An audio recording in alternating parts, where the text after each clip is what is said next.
Hi guys, kumusta? For today's video ay samahan nyo ko na magluto nitong adobo na ulo ng manok. Nabili ko nga ito sa palengke noong nakaraan worth 75 pesos isang kilo. Kaya naman ngayon ay samahan nyo ko at tapusin itong mini vlog sa pag-aadobo ko nitong ulo ng manok.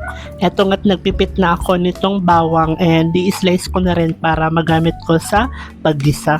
And syempre aside dito sa bawang ay nag-prepare na rin ako nitong sibuyas. Dalawang sibuyas ngayong gagamitin ko sa paggisa nitong lulutuin ko na adobo.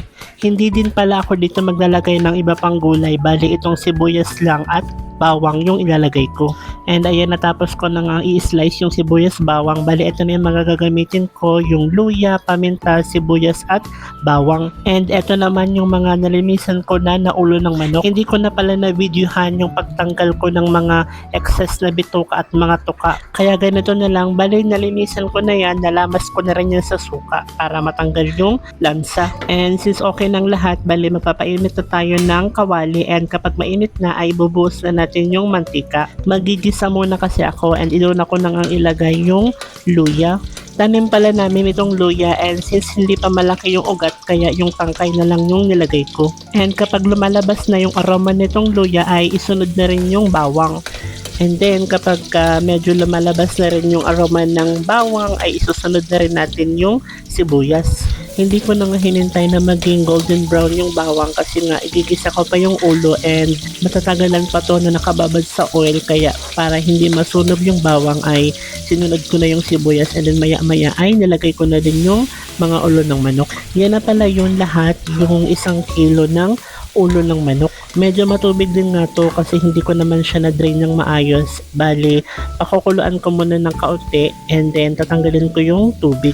Kailangan din kasi matanggal yung unang kulo ng tubig kasi nga nandun yung lansa ng ulo ng manok. And then ayan, natanggal ko na nga yung tubig, pati yung oil nabawasan na rin. And then maya maya nung medyo dry na siya ay naglagay na ako ng bagong sabaw or tubig.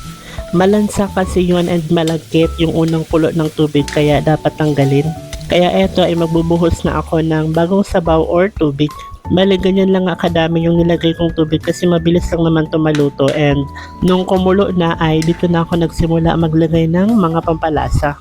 Naglagay na nga ako dito ng madaming toyo and then sinunod ko na din yung konting suka.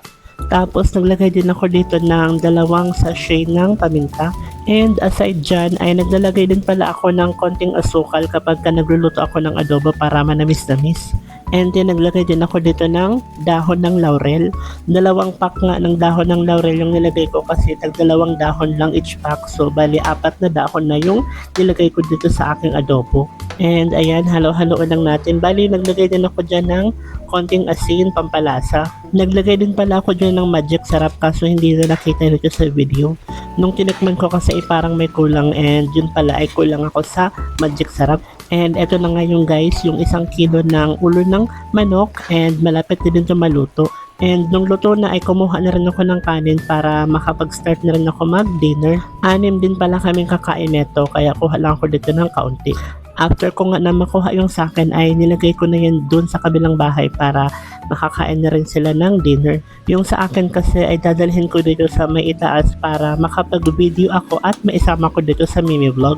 Thank you so much po pala sa mga umabot sa part na to ng video and I hope panoorin nyo pa hanggang sa pinakadulo nitong mini vlog. Thank you so much po, and ito na nga titikman na natin itong niluto ko na adobo na ulo ng manok. Sakto lang yung lambot niya, hindi siya ganun kalambot and hindi rin siya matigas.